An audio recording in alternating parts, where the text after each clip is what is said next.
Ike Jones joins the show to preview the 2025 Auburn football season. Let's go.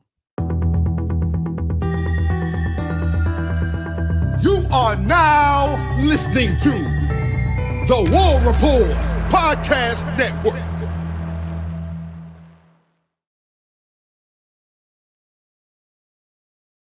Let's go. What's up to my Auburn family? What's up to the Up Tempo gang? Welcome to the latest edition of the Up Tempo podcast. And I brought in my guy, Ike Jones, to talk a little Auburn football. Ike, we're about halfway through fall camp, man. How you doing tonight, buddy? Man, you know what? I am here. I am ready for some football to get started because I feel like the constant, and we're a part of the talking crew, but the constant talking is kind of getting old, man. I'm ready to not talk about what I hope will be, but what is. Yeah, for sure. I'm definitely looking forward to about next week, kind of looking at Baylor, starting to talk about Baylor and all those kind of things. But I wanted to bring you on tonight, kind of get some of your overall thoughts on the season, what it's going to look like, what are your expectations. And I want to start right here in this running back room, Ike, because there's been a name that we continue to hear throughout fall camp. And I think we're deep enough now that it's worthy of note. This young kid, Omar Mabson, seems like every practice you hear, hey, he was a standout. Hey, he had a big run. Look, he's consistent. I'll be honest, you know how much I follow the recruiting. Not a name I was expecting, not because I was low on his talent, but I mean, obviously Alvin Henderson, broke records in the state of Alabama. No one's rushed for more yards in the state of Alabama. So he was a highly touted guy. And then you have three veteran guys in front of him. So I just felt like redshirt year for sure. It's obvious to me that he's ahead of Alvin on the depth chart. And with those other guys, Cobb had the finger. Demari had a lower body injury. Darrell was banged up from spring. He came in, started off fall camp in a yellow jersey.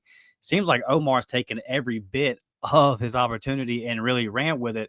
So I'm going to ask you this, man, a little prediction time for you, Ike. If we get to the end of the Iron Bowl, 12 games, in the regular season, who leads this team in carries? Who gets the bulk of the carries this year for the Auburn Tigers? Because I feel like a couple weeks ago I would have said this is obviously Demari Alston or like a Darrell Robinson type. Now it feels like it's up in the air, buddy. Yeah, I mean, I'm gonna still go Demari contingent on his health, right? Like I don't think that what he has is too serious, and I also don't think from a standpoint of them needing to see something, they need to see a lot more from Demari Alston to know who and what he is. So, it's not as if he's got to pick the system up or anything like that. There's not really a lot of chemistry that he has to build with anybody, right? Like, it's not like he's a receiver and he needs to handing the football off unless Jackson Arnold's got some weird way that he does it differently. And you can still, even with the injuries, practice, taking those snaps and turning and handing the ball off. So I don't think that there's anything to worry about from that standpoint from either Demari or Jeremiah.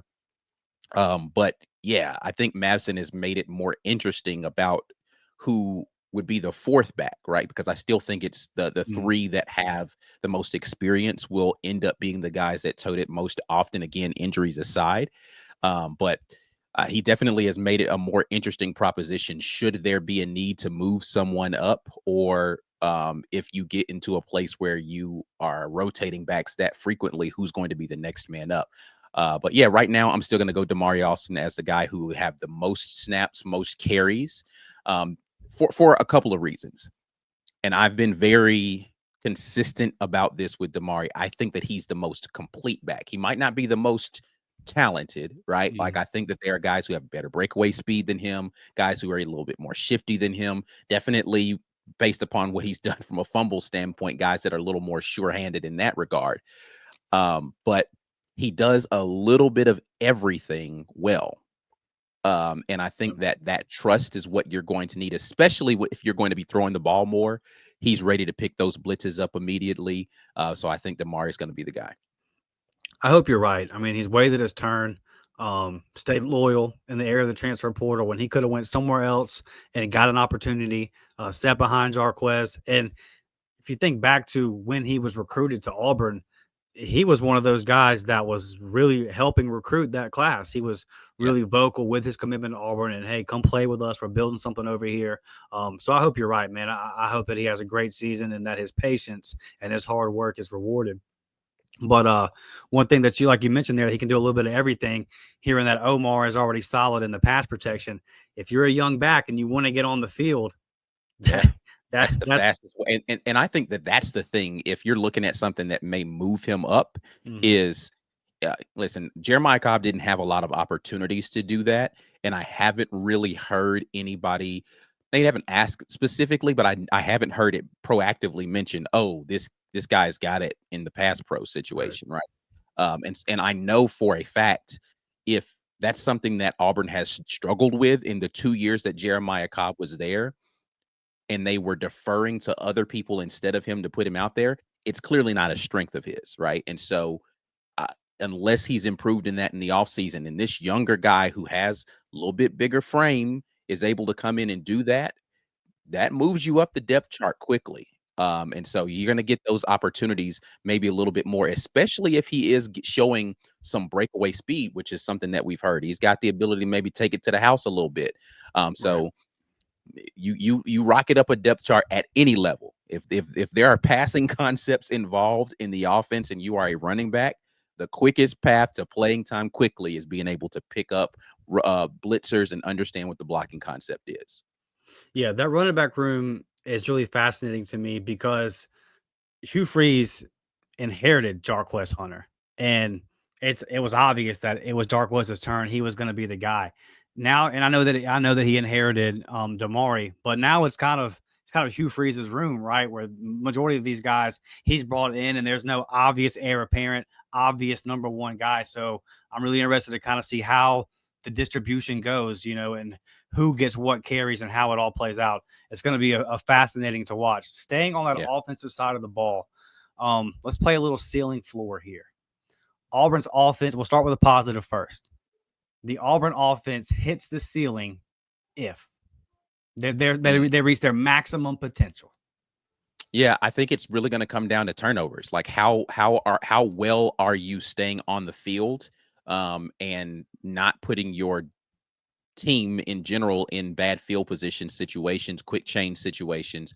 If you take care of the football and you're in, I, with the way Auburn's been turning the football over the last couple of seasons, you just want to be, positive in the plus minus there on that. But I think to be, the ceiling of for what this offense is going to be, you need to be a team that is not giving the ball away.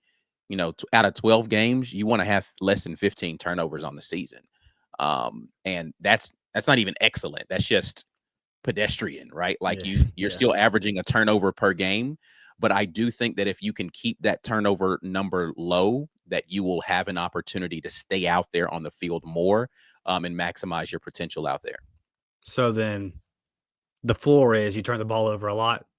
Yeah, I mean, listen, if you are out there and well, I mean, there's a couple of things, right, that you can measure floor and ceiling, right? Like if you're asking me for like just one thing, the other portion, that has been a bugaboo for sure, right? Like turnovers have been a problem, red zone has been awful, right? And so Dude. you've got to get better in red zone scenarios at coming away with touchdowns, right? Sixes instead of threes, or even getting into the, whatever, I don't know that there's different terms what they call the area just outside the red zone, but like if Mhm. you're within the 35, being able to make decisions about what you can do in the kicking game with a little bit more proficiency. If you can get better at your long range kicking, that allows you to be in better scenarios as well as a play caller and being able to put points on the board. So Auburn just got to do a better job once they cross the 50 at being able to put points on the board and not having drives stall out.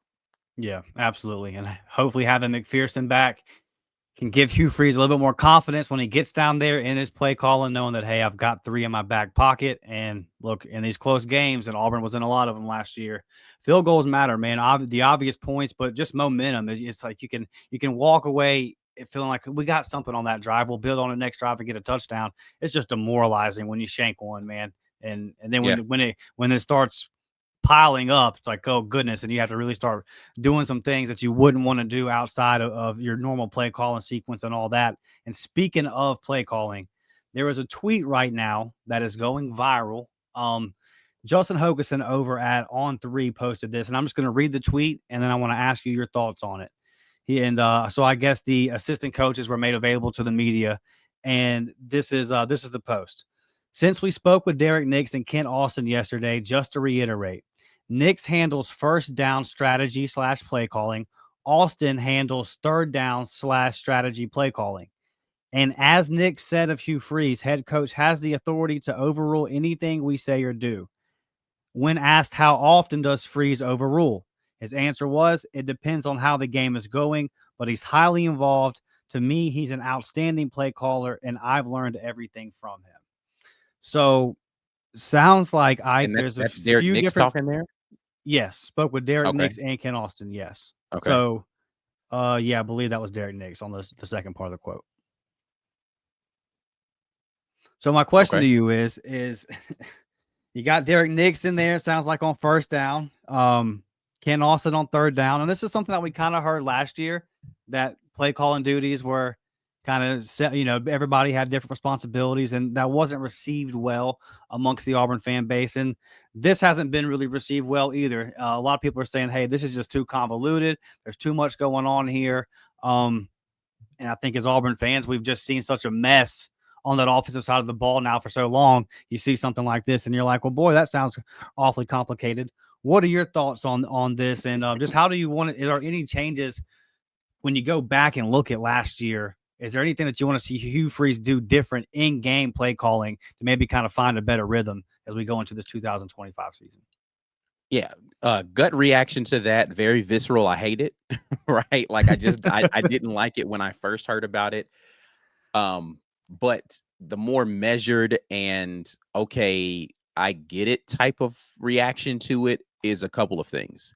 It's something that Hugh Freeze has said he's done for the majority of his career, if not the entirety of his career. So it's not as if he reinvented some new way that he was going to structure how he called plays, and it's worked before. So that doesn't mean it will continue to work, and it clearly has not worked in any real fashion at Auburn. I do wonder who calls plays on second down, though. They specify That was first that and was third. that was the first somebody commented underneath said, so who's calling on second? Yeah. Yeah. But as I think about it and I allow myself to be a little more measured, a little more reasonable about this, if you are a tempo team, it's not crazy to think that you want to get that first down play call in as quickly as humanly possible, and you have somebody who's already deciding, okay, if a first down is likely going to put us in this area, I already know what my next call is going to be. If we get 10 yards, we'll be on this yard marker. And depending upon where the ball is spotted left hash, middle, right hash, this is what my next play call is going to be. So it allows me to like focus in on that portion of it and that portion only. Maybe it makes sense because you can go faster and you can get to third down situations a little bit more quickly to say, okay, if it's third and medium, this is where I'm going to go. If it's third and short, this is where I'm going to go. If it's third and long, this is where I'm going to go. And you can, because that's all you're really thinking about is what are we going to do in third down scenarios? If you are organized in that fact, like, because it feels very much like a relay race, right? And I don't know how familiar anybody is with the mechanics of a relay race, but in order for it to work, the baton pass has to be seamless. And it feels as if thus far, and maybe it's because we haven't had the same play caller for 2 years in a row, baton passing has not been very coordinated. That's the word I want to use. It hasn't been very coordinated. And so maybe now with some continuity year over year, you get better at passing that baton. And you get better at feeling, maybe, I don't know. But that was the word that was used last year. I'm bringing in Derek Nix, and the continuity is going to be the difference. But see, Derek Nix had never really been a play caller before last year. So he might have understood concepts and it may have been more comfortable in that regard. But he hadn't, I don't think Derek Nix had ever been a part of that. Like, it's kind of the, like, did you watch the Olympics that happened just recently? Not really. The last Olympics that happened. So the men in their relay, their passing was terrible, and that's why they ended up not Yeah, I medaling saw like the they clips should of have. that. Yeah. Yeah, and so um what happened? Well, so let's just actually go to the 200 because the 100 they actually won in the 200.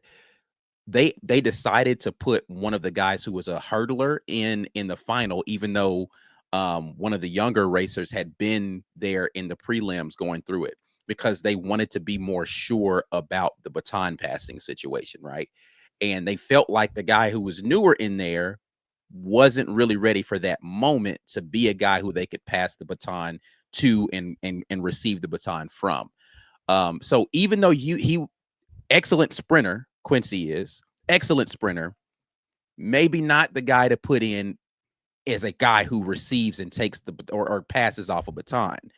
And if you're new to that process, it may be a little, even if you're good at the things you've always done, you might not be the best guy in this spot. And maybe we're seeing whether or not he fits into this cog, into this machinery the right way, Derek Nix does, to pass the baton on. I don't know. Again, this is all conjecture. We will, if it is a cluster this year, we will say affirmatively, this does not work with this group of guys, or this process is outdated. You need to figure something else out.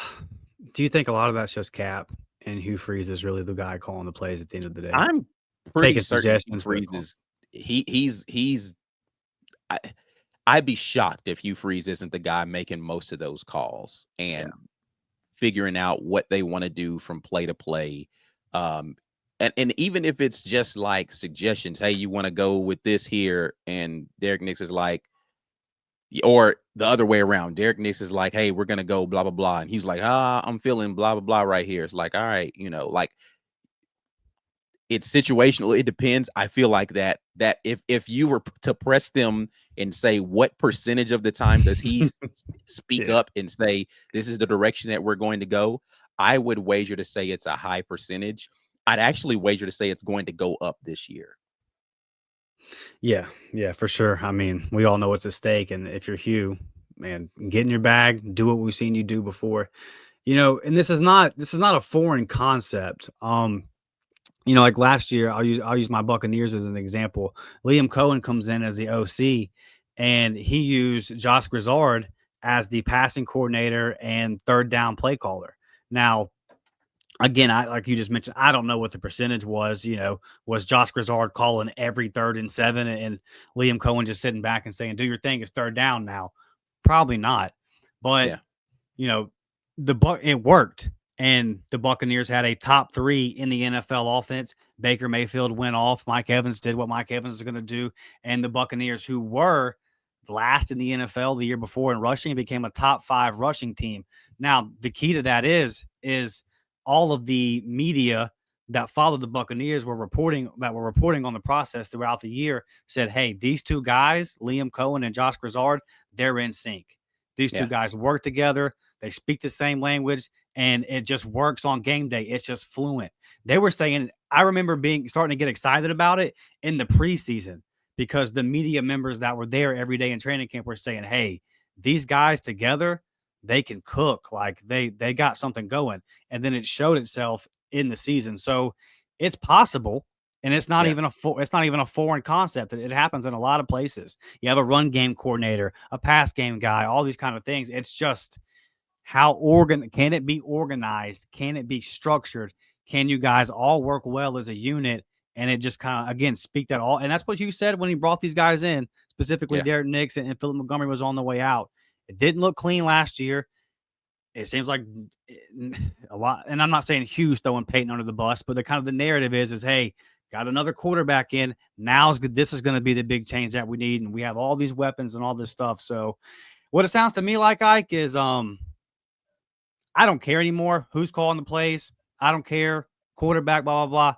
What's the end result? All the excuses are done. That's the way I take Yeah. it. You've got the talent now. I don't want to hear all of these detailed and these long-winded explanations that just end up really being excuses.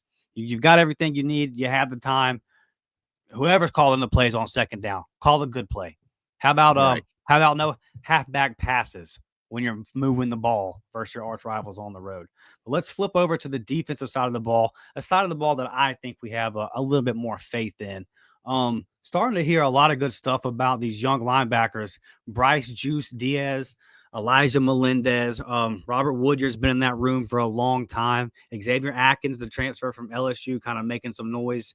And I think that coming into the season, man, this was like a big question that I had. And I'm still, I guess, iffy on the experience. I know you got to give the transfer in Maryland back there and Caleb Wheatland. I personally feel like a lot of these young guys, like a Demarcus Riddick, they're going to kind of take the reps from him. But where do you sit on this linebacker room, and what does it mean for this defense if some of these young guys may can come in if pop? Because if Demarcus Riddick takes that next step, right? Yeah, I think from a talent perspective, it is one of the more talented rooms that you've seen at Auburn in a long time. Where Mm, because I mean, you remember, man, there was a period of time there towards the end of the Gus Malzahn tenure where you had good middle linebacker play, but you knew if that guy went down, the yeah, guy behind him, you didn't really want to see him step on the field, right? Like that's fair. it just like if Zacoby McClain was not on the field, Auburn's defense looked terrible, right? Like that was just it just wasn't good there. Without him there it's a centerpiece, right? So, and you can go back year after year, year over year over year, and say the same thing. You lose this guy, your linebacker room looks terrible out there on the field. And I just don't think that that's the case right now for Auburn. So that's encouraging. Number one. Number two, they're young, so maybe they just need to take their lumps. But you're in this really weird place, right? Of you've got talent and you want to say go out there and take your lumps, but you can't take L's in the meantime, like Yeah. while you're trying to figure it out. So do you default to a guy who maybe isn't as talented, but is going to be in the right position more often than not? Right. And so, but is that guy going to be able to run Marcel Reed down when it's 3rd and 5 and he breaks the pocket and tries to take off, right? Like I don't know the answer to any of those questions, but I do believe in the talent of the youth in this room. And if they are ready just from a physical standpoint to go out there and impose some physical will on some people, from a talent standpoint, I think that they can do really well. Yeah. Elijah Melendez, like that's my guy. Yeah. That's the guy that I think is gonna make a big jump, and he's gonna be because it's so far under Hugh Freeze, there's been freshmen every year that have had to step in, and they've been ready to go. And I think Elijah Melendez is gonna be that next one. There's a guy that I think from all the reports, if we asked, well, actually the Auburn account put this up. They asked who was the MVP of who's been the MVP of camp, and the name that you're hearing the most is Jay Crawford. Mm, It just that he's just been that guy locked down, and that's all. That's always great. You always want to hear, this player or that player's balling, he's doing his thing, but Jay Crawford's balling going up against Cam Coleman every day, right. going up against Perry Thompson, who is apparently taking that next step, the Eric Singletons of the world. What, man, a true sophomore came onto the scene last year, halfway through the year, and just got better every single game. Ike, am I crazy in thinking that this is a first round type talent? And by No. the end of this year, he's all SEC first team, maybe all American type season coming?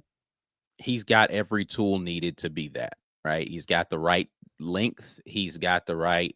I'm not going to use the Hugh Freeze terms there, but he's got the technique is there, right? Like he is one of the few guys that have been doing what Auburn fans have been screaming for years from the DBs of getting your head around and Mm, figuring out how to make a play on the ball. He's doing that, right? He's doing it consistently, and because of the length that he has and his ball skills, he's making some plays out there. And I think, he's got the physicality to be able to do it and really play the press coverage that you need to be able to give yourself some freedom on blitz packages. He's got all the stuff that you need, and he goes out there and he competes. And now he's competing against a super talented wide receiver room that's sharpening him on a day-to-day basis. Yeah, he's definitely an all SEC caliber talent out there. And I think if he's given the reps the entirety of the season, last year, he played like half the year. yeah. If he gets the whole season to be able to go out there and do his thing, then he'll be that kind of guy by the end of the year. Do you have because we've had some good DBs come through these last, I'd say 20, 25 years, really. Do you have a comp for him? That's like Auburn guy that we've seen recently that he kind of reminds you of? Um, I mean, that's tough because from a size perspective, he's not as tall as Carlton Davis, right? Carlton Hmm. Davis a little bit bigger. Yeah, longer. Um, and he's taller than some of the other guys like McCrary, right, who are Yeah, physical corners out there. So it's difficult to get an exact comp for him, but I mean, I'd lean more Carlton Davis just because I feel like he can be out there on the island a little bit and he can play physically and he's going to get the PBUs and maybe not get a lot of interceptions, but he's going to be right there in the hip pocket of receivers, making it tough for you to just execute anything on that side of the field. So that's probably a closer comp, I think, than anything. But again, from a frame standpoint, that's not an exact match, yeah. but I do like the Carlson Davis kind of comp for him. Yeah. Yeah, I see a little bit of Carlton, and then with the athleticism, I see a little bit of Jamel Dean in him. I think it's just Mm. it's a nice blend, and he's going to be really fun to watch this season. And I want to ask you about Caleb Harris, man. I know this is a guy that won. I remember the day when he committed to Auburn, or I say committed when he sent in his letter of intent, and we were doing the long members only live stream over there on you guys' channel. And when he sent his letter in, we put on the tape, and you watched it, and you said, "Oh my God, this guy's a 3-star." Yeah. Just talk about Caleb Harris and what he brings to this defense, wrecking havoc back there at that safety spot, man.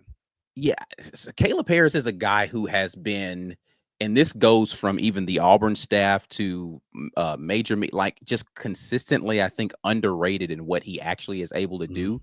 He was out there starting as a true freshman last year and did not look like a true freshman. And now he's got another year of experience, another year in the weight program, another year of competing out there.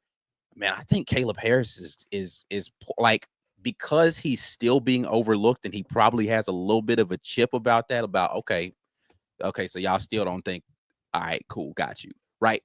Yeah, yeah. Here's the thing that should Yeah, tell you're you right. No something, one outside of Auburn's talking about him, dude. It's which crazy. is crazy because you turn on the tape again, turn on his high school tape and you see like Yeah, dude, it's nuts.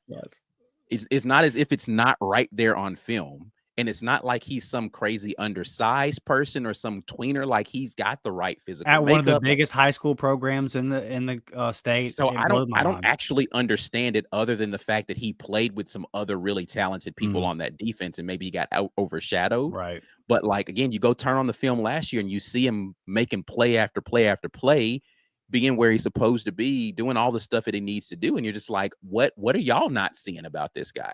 Yeah. But again, I think he has that chip because of that. But here's the thing that I think gives me the encouragement that this is still going to be that type of progression on top of that. Auburn brought in some really talented guys in the freshman class in the transfer portal, and you haven't heard a whisper of anybody taking his spot. Nobody said, Mm. "Oh man, there's this real tough competition for the other safety spot with Kate." No, They moved Caleb's the guy. Sylvester to nickel. Yeah. There's no doubt one of your safeties is going to be Caleb Harris because they know they want that guy out there on the field. And with the amount of talent that is in that defensive backfield room, that should tell you all you need to do. Like we're talking about these linebackers. Oh man, this guy might jump up here and take some. Nobody's saying that about Caleb Harris. Mm. Caleb Harris he's in there. He's going to be one of the guys. And again, I think with the chip on his shoulder, matched with what he already is able to do physically, he can have a breakout season this year that I think will take a lot of people by surprise. And maybe he still gets overlooked, right? Because he's not on Georgia's team and they're gonna be talking up whoever the new or whatever the new Bama guy, like that's Yeah. what's gonna happen. Because the unfortunate reality is unless Auburn's going out there winning 10 games this year, he's gonna fly under the radar. Yeah, I think the one thing that does work for Caleb is that he's around the ball a lot. Yeah. I mean, he can make big impact plays, and that the 3rd and longs are the obvious, but that's the other area that this Auburn defense can improve. You gotta create a little bit more turnovers and put your offense give that offense a short field position every now and then, man. Lord knows they have a hard time driving the whole field. So let's do the same thing that we did on the offensive side, Ike, and then we'll get you out of here. Ceiling for the defense. and then floor. The Auburn defense reaches its maximum potential if. Yeah, I think this is all about third down and specifically about their ability to rush the passer and contain the QBs that have the mobility to be able to escape the pocket, because you're going to have a bunch of them, right? Like starting with game 1 out the gate when you're going against Sawyer Robertson and his ability to extend plays, right? And then, I'm not going to pretend I know what's happening with those next 2 games as far as the quarterback position is concerned, but as soon as you get to Mateer, if he's not suspended, then you're going to have another guy who can extend plays and do stuff with his legs. And then you're going to get to that next game and you're going to have Marcel Reed who can again, I mean, we can just rattle off, right? You're going to go to Arkansas and you're going to face a guy in Taylor Green who can do it, right? And it's going to, every game other than, I mean, I skipped over the Georgia game just because I don't really know what the legs on their quarterback is like. I don't think he's like a super mobile guy. And Bama finally named a starter over there, and Ty Simpson, little mobility, but I don't think he's a guy that you really just kind of fear his legs. And maybe he'll prove me wrong in that regard. But out of the 10 Power 4 quarterbacks that you're going to face, 7 or 8 of them have what you would call better than good mobility, right? Like some of them elite, but some like really good mobility. You're going to need to be good in your ability to rush a passer and contain a quarterback. And Auburn did not do a good job of that last year in any facet, right? Like a lot of those, the horrid nature of third down for Auburn, a lot was quarterbacks extending plays longer than your DBs could cover, or escaping the pocket and rushing and making it a reasonable fourth down.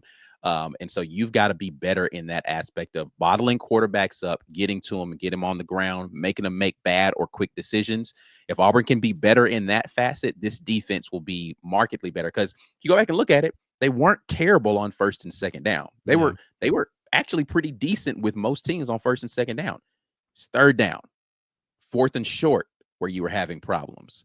Got to be better in that regard. So was that more of a scheme, a personnel, or a combination of both, in your opinion? I think it is going to be. I think that's going to be more people, right? Because I think that what Durkin wants to do is not have to rush more than 4 on any given play, and so be nice. It for me, it's going to start with somebody not named Keldric Faulk feeling unblockable, or somebody not named Keldric Faulk, potentially, a guy in the middle being someone who demands double teams to allow Keldric Faulk to be one-on-one more often. So you've got to have an interior pass rush person that pushes that pocket back in the lap of that quarterback so that he doesn't feel comfortable there and he's scrambling before he's ready to, and he's getting devoured by somebody who's an end linebacker coming on some sort of blitz, whatever it is. But the middle of that line, the James Ashes and the Jay Hardys and the Malik Blocktons and the, freshmen like Jordan Crawfords, right? Like those guys need to become dominant third down players. That to me is the answer of the Auburn defense reaching its ceiling. If there's somebody outside of Keldric Faulk, or somebody's, but if there are a couple of guys that can step up and give quality production, or if there's another guy, a K'Ron Crawford, is a Morris Williams ready? Is there somebody else that can make the offense have to do more? When you're going to double team Keldric Faulk, you're going to have to, because if you're going to leave him one-on-one out there, good luck. Your quarterback's going to be on the ground, and we'll take it. So is there somebody else or a combination of guys up front that can help Keldric out? And then me and you have talked about this before, getting him out of the game some, so where he could be fresh in the fourth quarter and all that. To me, that's the one thing. See, like the linebackers, it's a question, but there's so much talent there. I trust DJ Durkin will get quality linebacker play, even if they're young, out of those guys. And he has a history of, having quality defensive lines too, but it's just, I want to see somebody other than Keldric Faulk. Who is that going to be? Or again, is there going to be a couple of bodies that can do that? To me, that's the big question. I don't really see how this could happen, buddy, but what would have to happen for the Auburn defense to be bad? Like, and what even is the floor for the Auburn defense? To me, the floor is still like really high. I just don't see how they could Yeah, be I that mean, bad. it'd have to be an ungodly amount of injury, Yeah. right? Because and that injury specifically, I think would have to decimate your defensive line where you're not Mhm. able to rotate the way that you need to. Because I think, from the preliminary talks going into the fall, the conversation with those D line guys are going to be like, be okay with taking 10, 15 snaps and just make them the best 10 snaps that you could get in a game. And so you can stay fresh and all of your reps look good, right? And if they buy into that philosophy and they can continue to rotate without having a drop off in production, you're putting yourself in a position as a defense where you can absorb the loss of a guy here and there, because guys have gotten snaps and quality time as the season wears on, and you get those nicks and bruises, and guys are no longer at, you know, 90% when they're walking in. They're more like 60, 75%, but so is the guy on the other side. But if you only got one guy at 65% and they're leaning on him the whole game, it changes the outcome in the fourth quarter when you need to get crucial stops. So if they can rotate properly along that defensive line, they're good. But if that defensive line rotation falters, and I think that would only be because of attrition, then the defense just isn't going to be as good, because you're not going to be as good against the run, and you won't have that third down pressure ability. Yeah, I hear you. Hopefully, none of that happens. I expect a big year from the Auburn defense, and I haven't put my official record prediction in yet. But the defense is the thing keeping it above 500. I can tell you that. It's Hmm. just because I say to myself, how how many times it's gonna be like last year. I don't see Auburn getting blown out at all. I have so much faith in the defense. My questions are all obviously on the other side of the ball, but another Auburn team where I think that the defense is going to be the strong unit. The big question, man, can Hugh Freeze, can Jackson Arnold, can they mesh together and find a way to put some points on the board? The cool thing is the next time I have you on, Ike, we'll have some football to talk about. We'll be able to Yeah. react to some real games. It's just a couple of weeks away, and I'm excited, man. What's going on this week over at the War Report? I mean, this week we are continuing to just talk about whatever the news story is that's popping up, but we definitely are. I'm getting into the tail end. I don't know if you've seen the PFF series that I've been Yeah, doing I've been of the. listening with you. Yeah, Yeah. So I'm getting to the tail end of that. We're at the top 8 right now. So I'm gonna go. get those out. I'm having conversations with people about, their expectations from an opponent standpoint. So I put out the one from Baylor with Sikkim 365 guy, the one from um Locked On, where we were talking about South Alabama. I've got some guys that are gonna come on and talk about Mercer and who's the other team that they're playing? Ball State, Yeah, right? boss, So a I've little got some guys we're Maction. going to do that. Yeah. So I've got a little bit of Missouri that's already done. I've got Vandy that's in the hopper ready to go out. So I got a lot of that stuff already done. Arkansas, I've already recorded that one. Have to put that out. So looking for somebody who I will not be wanting to reach through the screen and smack to talk about Georgia and Bama. That's the more difficult ones to do. And then a Texas A&M person. But I've got most of the schedule covered, and so those will be coming out here over the next week or so. Yeah, absolutely, man. I've been enjoying that the countdown of the Pro Football Focus. That's been fun. So yeah, everybody go check that out, man. Do us a favor on this video, smash that thumbs up button, sub to the channel if you haven't already. Share this out on social media. Tag Ike, tag me at DMcShaw28, and we will be back Sunday morning 9 a.m. with a live show. I appreciate all of you. I'll see you then. Sword Eagle, baby. War Eagle.